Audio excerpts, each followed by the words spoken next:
I said, man, TV is so powerful. But the problem with television is we got so many guys on television who are full of shit.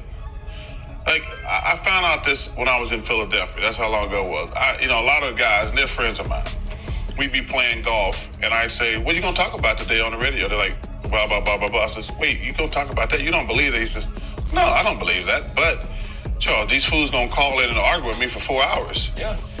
And I was like, what? He said, Charles, we're trying to get viewers. We ain't. And I said, so when I got my job, I said, I want to always be authentic and truthful, because if I say something, I want people to, even if they disagree, because I don't think I'm right all the time, but ain't nobody going to be able to say, Charles said this to get clicks or whatever. I'm never going to do that, especially being a brother, because it's going to be few and far between for us. So we have to really handle our business.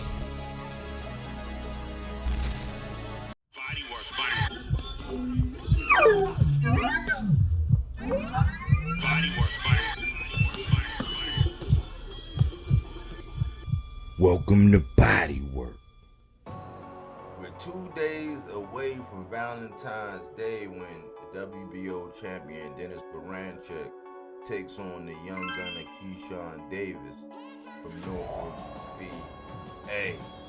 And I'm like, man, I'm following along the bouncing ball and what's going on in the sport and how everybody's having this love affair for all these guys down here in these divisions, trying, jockeying themselves, having their eye on the prize to try to get to the top of their division.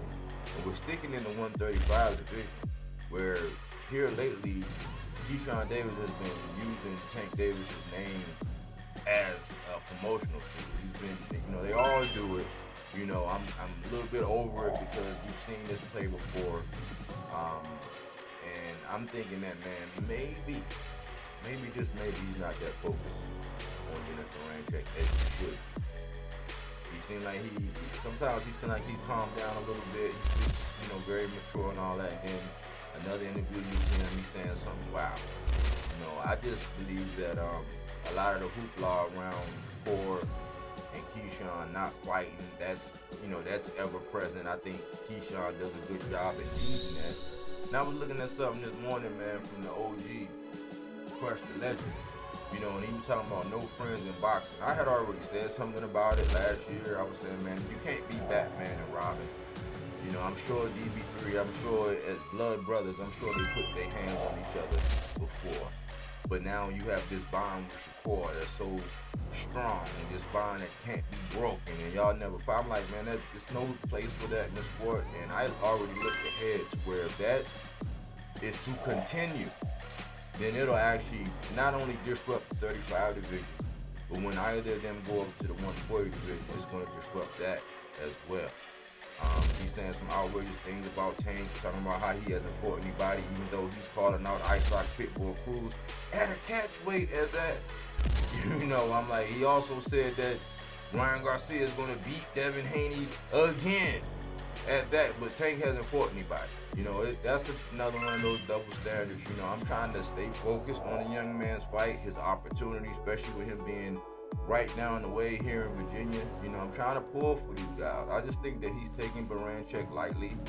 He does have all the advantages. Berinchyk is 36 years old. He has him about 2 inches in height, 2 inches in reach. He looks like the bigger, stronger, more athletic guy.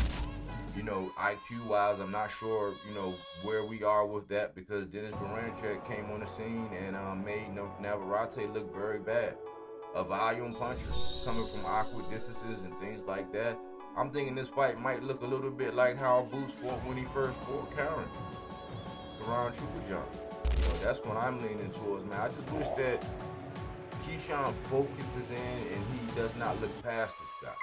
I seen the exchange where he was touching his belt and getting in his face and saying I'm under his skin. I'm like, it didn't look like he was under his skin to me.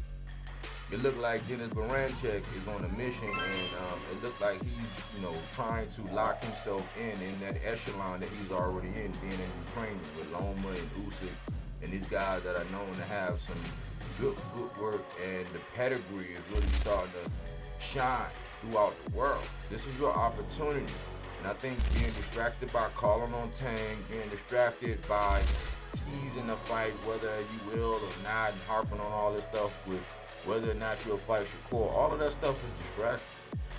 So I would say, handle your business, man. Keyshawn Davis, aka the businessman, just needs to handle his business, man. Cut out all of the noise, all the distractions, and just focus on the fight.